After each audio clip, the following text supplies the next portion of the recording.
and to enjoy A Christmas Carol.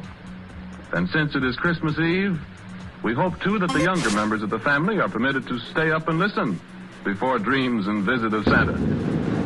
We get a great deal of pleasure planning and preparing this Christmas gift. And now it's ready. Off come the wrappings. Off come the tags that say, please do not open till Christmas. Out comes the card. To you, from Campbell's. And here is the gift itself. Sarah.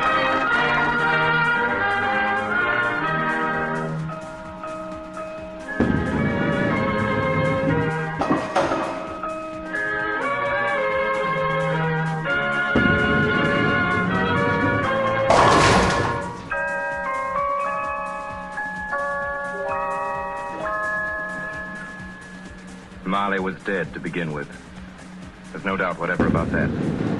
The register of his burial was signed by the clergyman, the clerk, the undertaker, and the chief mourner. Scrooge signed it. And Scrooge's name was good upon change for anything he chose to put his hand to.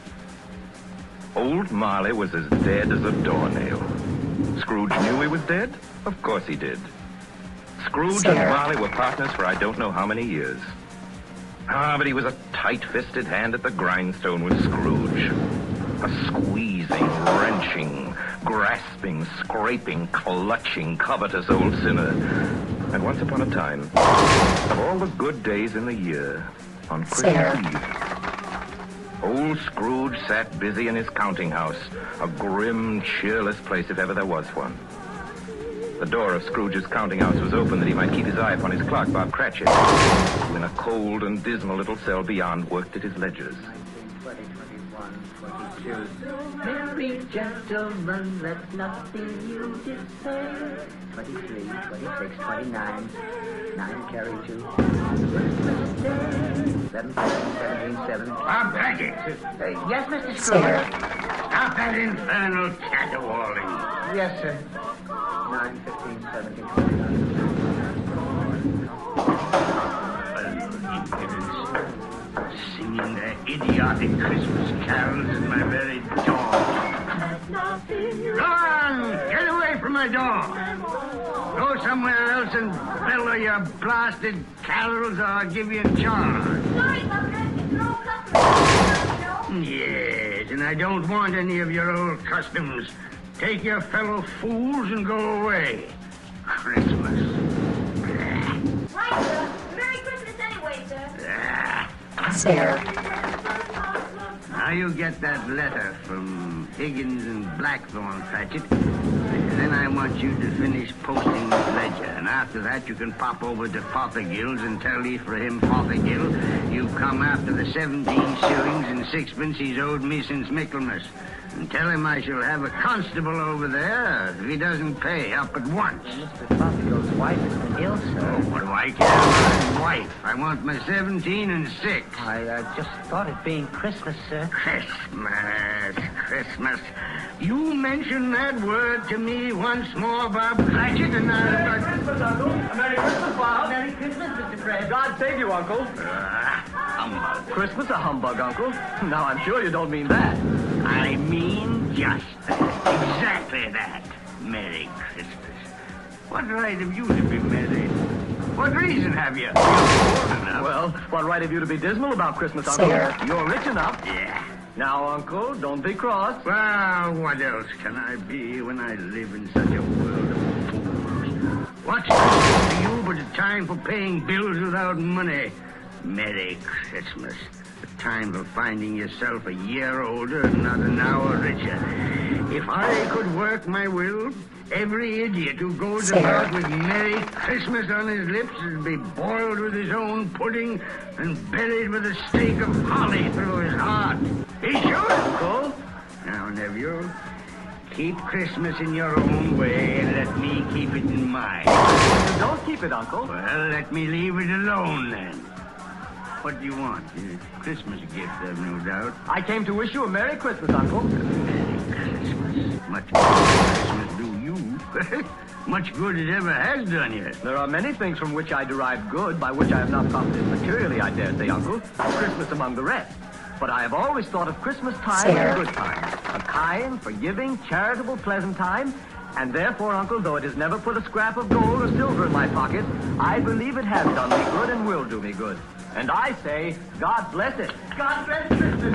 Hurrah! Let me hear another sound out of you there, Bob Cratchit, and you'll keep your Christmas by losing your situation.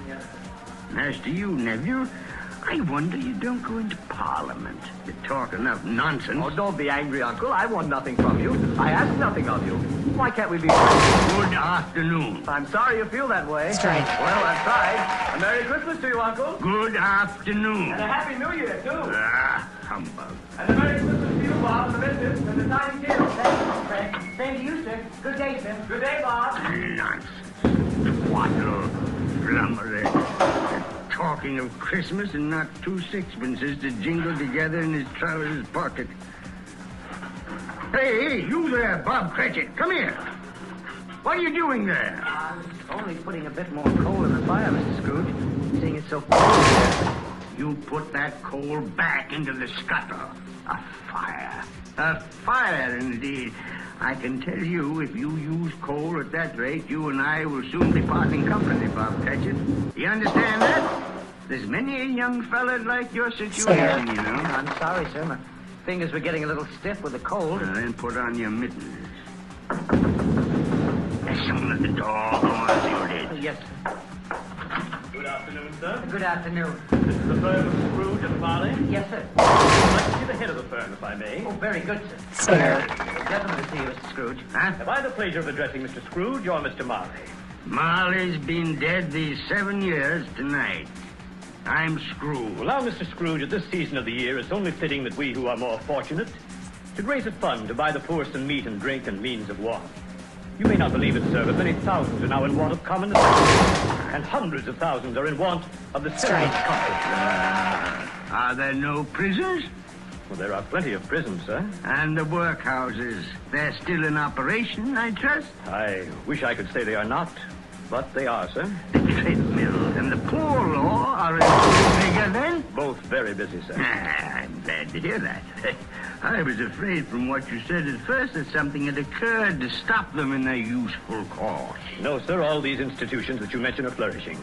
But it's nevertheless true that some additional provision for the poor and the destitute must be made.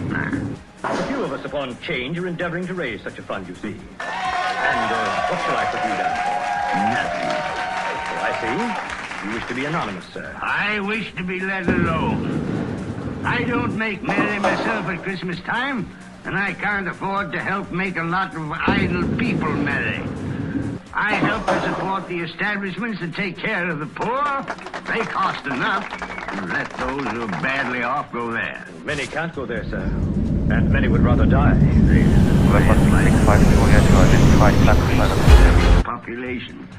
Besides, I've only your word for it that all this is so. It's the truth, Mr. Scrooge. Well, so be it then. It's not my business. It's enough for a man to understand his own business and not to interfere with other people's. Mine occupies me constantly. Good afternoon, sir. I quite understand, Mr. Scrooge. Good Cratchit. afternoon. Show this gentleman out. Yes, sir. This way, sir, please. Sir, I couldn't help overhearing. I should like to contribute tuppence. Cratchit. Yes, sir. It isn't much, but it's all I can afford. But there are others in worse situation than I. You're a generous fellow. I wish I might say so of your employer. Cratchit. Yes, sir. Good afternoon, sir. Good afternoon. Cratchit. Merry Christmas. Merry Christmas. Yes, sir. Close the door.